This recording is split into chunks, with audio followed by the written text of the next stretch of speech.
అమ్మా భవానీ లోకాల నేలే ఓంకార రూపమమ్మా, తల్లి నీ మహిమల్ని చూపవమ్మా.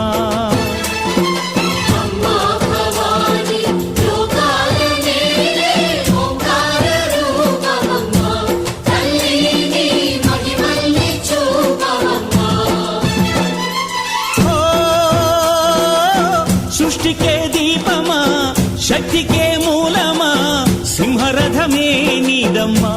అమ్మ దుర్గమ్మ భక్తులను దీవించుమా.